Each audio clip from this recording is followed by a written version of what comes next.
네, 안녕하십니까. 자, 오늘 부동산 직톡에서는 지금 가장 관심이 될 만한 내용은 역시 2018년 집값 전망이 가장 큰 관심을 끌고 있을 것 같습니다. 최근 들어서 사실 정부가 이제 다양한 그 부동산 규제 대책들을 많이 내놓다 보니까 2018년 집값이 사실 그렇게 썩 전망이 밝지 않다, 이런 전망들이 좀 많이 나오는데요.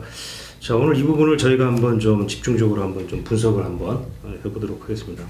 자, 원장님, 아무래도 이제 전체적인 분위기상으로 보면은 역시 집값이 조금 2018년 새해에는 좀 조정을 받지 않겠느냐, 이런 전망이 많은 것 같습니다. 그렇죠.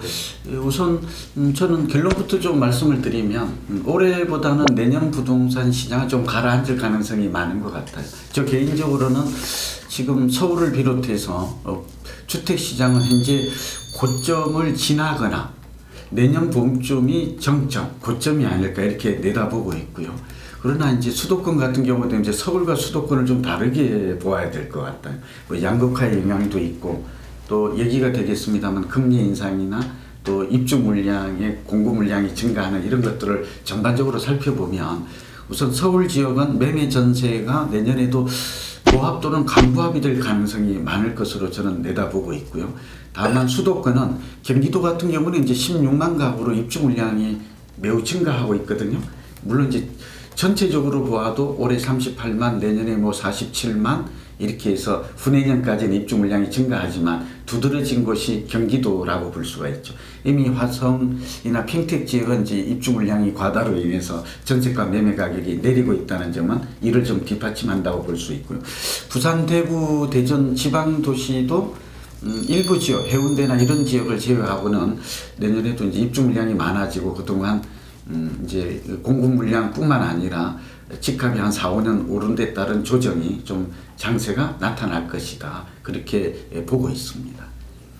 예, 저는 이제 전국적인 측면에서 봤을 때 집값이 어떻게 움직이는가를 봐야 되는데, 우리가 조사를 한 게 한 30년 조금 더 됩니다. 그 사이에 200만 원 건설 이후로 좀 뽑아서 본다면은 집값이 빠진 적은 딱 3번 있었습니다.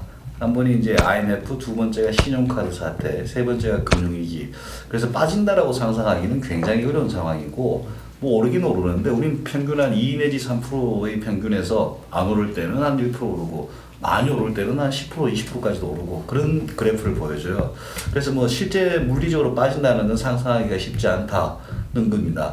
그리고 이제 지역하고 좀 나눠서 보게 되면 좀 차이가 있는데, 우리가 지방이라는 그 항목을 가지고 분류하기 시작한 거는, 따로 지표를 내기 시작한 거는 한 10년 조금 더 됩니다. 그 사이에 지방이 빠진 적이 한 번도 없었는데, 지방이 작년부터 마이너스를 보이고 있어요, 지표가. 그래서 이 마이너스가 어디까지 갈 거냐, 당분간은 계속 가지 않겠느냐, 전국적으로 봤을 때는 좀 그런 추세를 좀 봐야 된다. 그래서 지방 같은 경우에는 좀 좋지가 않고, 서울 같은 경우에는 상승세를 계속 보일 가능성이 높다라고 보여집니다. 서울 같은 경우는 영원한 수요가 있기 때문에, 그리고 공급은 항상 모자라기 때문에 계속적으로 오를 수밖에 없지 않느냐. 그리고 이제 강남 집값을 평균 한 500, 아파트를 봤을 때 평당 한 5천만 원, 6천만 원이라 봤을 때 이 가격은 아직 상승 여력은 굉장히 많아 보입니다. 선진국들 사례를 보면은 중국이나 일본 같은 경우에도 최고가 아파트는 평당 2억, 3억을 하거든요. 런던이나 이런 데 가면 평당 5억까지도 넘어가는데, 그런 걸 봤을 때 아직 상승 여력이 있고, 강남 쪽은 어느 정도 계속적으로 수요가 있다. 그리고 특히 이제 그 돈을 가진 사람들이 베이비 부모, 나이 드신 분이 돈을 많이 갖고 있기 때문에 그분들이 자식한테 주거나 아니면 자기가 다시 투자를 함에 있어가지고 초고령 자산만을 선호하기 때문에 더더구나 쏠림 현상이 많아질 것이다 라고 볼 수 있겠습니다. 그리고 이제 전국적으로 보게 되면은 우리가 이제 선진국들 사례를 자꾸 이제 얘기를 드리는데, 경제가 계속 성장하고 인구가 성장할 때는 그냥 아무 데나 사도 되는 거예요. 그럼 다 오르는데, 이제 성장률이 정체되고 인구가 이제 성장하지 않게 되면은 굉장히 지역이 중요해지고, 과거에는 이제 인구를 봤는데 최근에는 산업과 고용을 보라고 얘기하고 있습니다. 그 지역 산업이 앞으로도 계속 살아남겠는가 봤을 때, 우리가 이제 지금 거제도가 그렇고 태백 같은 경우에는 벌써 20년 전에 거의 폭락까지 했었거든요. 그래서 우리도 앞으로 그런 도시들이 지방에 굉장히 많습니다. 한 가지 산업에 의존한 도시들은 아마 경제적 충격이 온다 그러면은 굉장히 그 하락세를 보일 가능성이 높다. 그래서 선진국들이 긴 역사를 보면은 지방은 크게 두 가지로 나눌 수 있습니다. 대도시라는 것 하나하고 관광 테마. 이 두 가지는 부동산 가격을 굉장히 강하게 떠받치는 효과가 있더라. 그래서 이제 우리나라의 대도시다 그러면은 제가 보기엔 부산 정도가 아닌가. 대구 같은 경우도 뭐 선진국 기준으로는 대도시지만 우리는 워낙 인구가 조밀하게 살아가지고 뭐 대도시권까지는 힘들 것 같고 부산하고 서울 정도 그 정도가 될 것 같고 그다음 관광 같은 경우에는 뭐 그 플로리다라든가 아스펜의 집값 그 유명한 관광지인데 한 100년간 움직인 걸 보게 되면은 뭐 부침은 굉장히 많습니다. 빠질 때 한 30% 40% 빠지기도 하지만은 결국은 계속 100여 년간 올랐습니다. 그걸 봤을 때는 이제 우리나라도 앞으로 소득이 더 높아지고 관광 수요가 많기 때문에 그쪽으로도 계속 뭐 관심을 가져야 되지 않겠는가. 그래서 동해안 쪽에 이제 강릉이라든가 속초, 그다음 뭐 제주도 같은 경우에는 급등락은 계속 나오겠지만은 중장기적으로는 계속 오를 가능성이 높다. 그렇게 보여집니다. 네, 좀 첨언을 하면요. 앞서 이제 서울 지역도 이제 강남과 강북이 좀 다르게 나타날까. 그러니까 서울과 수도권은 좀 다를 수 있다라는 걸 분리해서 서울은 좀 예외 지역이 조정이 오더라도 될 가능성이 높다라는 점을 먼저 말씀드리고 두 번째는 이제 신 교수님께서는 이제 강남이나 서울의 이제 전망은 뭐 동의는 합니다만 내년에는 특히 재건축 같은 경우에는 많이 올랐거든요. 상당히 거품도 저는 있다고 보아서 가격이 좀 출렁출렁 좀 등락하게 좀 불안정성을 보이지 않을까. 예, 그렇게 그러니까 거품이 있을 때 과거의 경험을 보니까 빠지는 게 서서히 조금씩 빠지는 게 아니라 이 일본도 보니까 한 1, 2년, 2, 3년간에 거품은 쫙 빠지고 한꺼번에 빠지고 그 다음에 이제 L자형으로 이렇게 하는 모습을 이제 보여주는 경우가 많거든요. 그래서 요즘 하도 재건축에 관심이 많다 보니까 지금 사야 되지 않느냐 그런 사람들이 많은데 강남 재건축은 내년에는 정말 투자를 하는 데는 좀 주의가 요망된다. 두 번째는 언제까지 오를 것인가. 앞서 이제 교수님께서 좋은 말씀하셔서 그런데 이게 인구와 소득이 성장하는 한 인프라 이 세 가지가 저희 도시 공학에서는 매우 중요한 성장 지표로 보고 있거든요. 그걸 유추해 보면 내년이나 상당 기간 저는 3, 4년 정도는 3, 4년, 4, 5년 정도는 앞으로 집값은 좀 횡보하거나 조정을 받을 것이다. 하향 안정될 것이다. 이런 표현을 쓰고 있는데 그럼에도 불구하고 성장세는 유지될 것이다. 그러니까 그렇게 보는 근거는 우리나라 남한의 인구가 2031년에 지금 정점을 이룬다는 거고요. 그 다음에 가구 수는 조금 더 늦어져서 2042년, 43년 이렇게 나오고 있고 소득도 한 2040년까지는 증가한다는 걸 보면 우리나라 부동산은 이제 향후 한 15년, 20년 정도는 이제 3만 불이 내년에 온다는 거잖아요. 그렇게 보면 집값이나 부동산의 상승 추세는 여전히 살아있다. 이렇게 긍정적으로 보아도 될 듯합니다. 그 서울 같은 경우에는 특히 이제 금융위기 이후에 한 3, 4년간 계속 마이너스 값을 보였어요. 지금 그 마이너스 값을 보인 거에 대한 그 반대 작용이 아니냐. 그래서 이제 그때 지방이 많이 올랐거든요. 지방이 오를 때 서울이 못 올라간 걸 지금 하고 있는데 지금 뭐 제가 이제 말씀드리는 거는 경제가 이제 똑같은 상황이라고 가정한 거고 경제가 이제 외부 요인에 의해서 어떤 충격이 오게 됐다. 그러면은 아마 뭐 집값이 마이너스로 가는 경우도 종종 있습니다. 근데 그런 경우는 한 10년에 한 번 정도 벌어질까 말까 하는 일이기 때문에 그렇게 보는 건 좀 쉽지 않겠다. 그리고 고 대표님 말씀했듯이 재건축 같은 경우에는 굉장히 조심을 해야 됩니다. 특히 이제 재건축 초과이익 환수제하고 다주택자에 대한 양도세 중과가 내년 상반기에 다 시행이 되거든요. 그러면은 예를 들어서 재건축이 한 1억 빠졌다더라. 그러면 그 다음 주에는 1억이 오르고 그리고 또 올랐다더라. 그러면 그 다음 주에 한 2억이 빠지고 이렇게 급등락을 반복할 겁니다. 강남 재건축은. 특히 이제 강남 주택시장 자체가 그래프가 굉장히 급등락을 많이 보여주거든요. 서울 전체는 이렇게 안정적으로 올라간다. 그러면은 강남은 이렇게 들쭉날쭉 하면서 다 올라갑니다. 결국 수익률은 제일 높긴 하지만은 참기가 상당히 어렵다는 게 하나가 있습니다.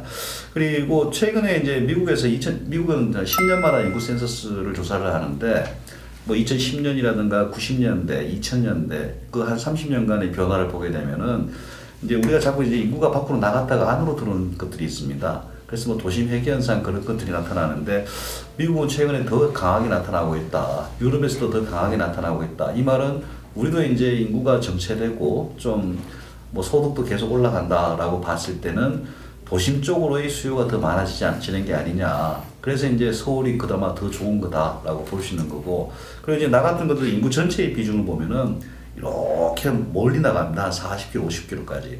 나갔다가 그 다음에 한 15km, 20km 사이로 들어와요. 그래서 도심에 들어온 인구는 상당히 적습니다. 그 매력도는 상당히 높지만은 워낙 고가이기 때문에 실제로 들어온 인구는 별로 없고, 서울 중심에서 약간 외곽 쪽, 그쪽이 이제 초기에 영향을 좀 받고, 중장기적으로는 도심 한복판이 최고의 수요처로서, 공급처로서 가격이 올라갈 가능성이 높다라고 볼 수 있겠습니다. 뭐 궁금한 게, 뭐 개인의 입장에서는 좀 내년에 좀 집값이 자 여기는 좀 꼭 오를 것 같다. 아니면 최소한 이런 지역만큼은 좀 집값이 유지가 되거나 뭐 강보를 갈 거다. 네. 이럴 만한 지역이 좀 네. 우선 세 군데만 꼽아주시죠. 네, 그렇죠. 이게 우리 뭐 직통은 또 딱 이렇게 좀 찍어주는 맛이 있잖아요. 보는 분들이. 그런데 지금 답이 다 나왔군요. 그러니까 하나는 성장하는 지역을 선택해라. 두 번째는 주거의 이동의 대변화를 살펴보니까 트렌드가 도심 회귀 현상, 유턴과 리턴 현상이 아주 뚜렷하다. 그러니까 서울과 또 서울 중에서도 도심 세 곳이면 어딜까요? 이거는 우리가 도시계획에서도 알 수 있듯이 광화문을 중심으로 한 4대 문화, 여기 이제 특히 도시 재생과 겹쳐가지고 블링블링하죠. 변화가 굉장히 도시 공간 구조 기능이 많을 것 같고, 그리고 전통적인 역시 강남이죠. 여기 이제 양재역에서 지금 보면 노년 신사까지, 그다음에 교대역에서 이제 삼성동에서 잠실까지 이제 확장이 되고 있고, 그다음에 이제 한강변 주변으로, 그러니까 강남 이런 지역은 이제 당분간은 저는 한 2, 3년 정도는 조정을 보일 거라고 보지만, 장기적인 측면에서는 여전히 그다음에 요즘 고분양가 얘기가 솔솔 나오고 있는 용산이죠. 외인 아파트 부지라든지 또 유연사 부지를 이제 개발하겠다는, 이게 이제 보니까 동빙고, 또 여기 신분당선 연장선이 동빙고역과 이게 또 용산으로 이렇게 가고 있거든요. 그러니까 용산 지역 이 세 군데가, 그러니까 광화문을 중심으로 한 4대 문화, 그 다음에 새로 지금 개발 호재가 많은 용산, 그리고 전통적인 강남, 이게 이제 서울에서는 딱 꼽을 수가 있을 것 같고요. 이제 수도권 같은 경우에는 좀 달라집니다. 과공급 지역은 피해야 될 것 같아요. 일단은 과공급이 공급의 물량이 절대적으로 많은 건 아니고 한 2년 정도면 이제 구조조정이 좀 수급 조절이 될 것으로 이렇게 봅니다만, 일단은 그래도 역시 이제 광교라든지 판교라든지 위례 이런 쪽들의 인기는 여전한 것 같아요. 최근에도 집값 상승세가 쉽게 수그러들고 있지를 않아요. 강남 따라하기 이런 좀 인접성 효과도 대체 효과도 있는 것 같고, 지방 같은 경우에는 부산의 해운대 같은 경우 수용구가 이게 서울의 강남 효과가 아주 뚜렷하게 나타나네요. 그러니까 소득과 교육과 직업 수준이 높은 사람들의 이동이 굉장히 활발해요. 그러니까 이런 것들이 결국은 해운대구나 수성구의 집값을 그렇게 떨어뜨리지 않고 또 장기적으로도 강남과 비슷한 그런 상승 추세가 나타나지 않을까 전망됩니다. 예, 결국 부동산은 지역과 시점을 사는 거라고 볼 수 있는데, 내년 시점이 과연 새해가 시점으로 매매 시점은 좋은가는 살펴봐야 됩니다. 근데 이제 지역에 따라서도 그 차이가 있는데, 지방 같은 경우에는 굉장히 뭐 나쁠 가능성이 높고, 대도시 같은 경우는 뭐 언제든지 들어가도 된다, 그렇게 보여집니다. 대도시라면 뭐 서울과 부산 이 정도 지역을 볼 수 있겠는데, 뭐 암스테르담에 조사한 것들을 보게 되면은 한 375년 동안 가격을 조사했거든요. 결국은 다 오르더랍니다. 그래서 제일 크게 물렸을 때 한 20년 가까이 대공황 이런 것들이 온다면은 한 20년 정도는 물릴 수 있겠지만은, 지금 당장 그런 대공황이 오겠느냐? 그게 아니면은 몇 년 내에 거의 다 회복을 하기 때문에 편한 시점에 들어가도 큰 문제는 없어 보인다라고 보입니다. 그리고 지역과 관련해서는 뭐 대도시와 관광지 두 가지로 요약할 수 있을 것 같습니다. 대도시는 서울과 부산 정도, 그리고 관광지는 뭐 동해안 쪽의 일부 도시와 제주도를 볼 수 있겠습니다.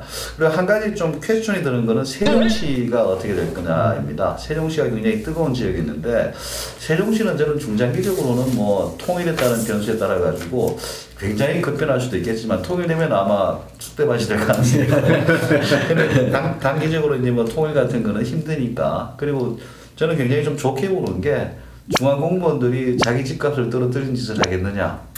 공무원들 뭐 월급도 얼마 안 되는데 가진 재산의 대부분이 주택일 텐데 그래서 어떤 식으로든지 뭐 부양시키지 않겠느냐 그렇게 보고 있습니다.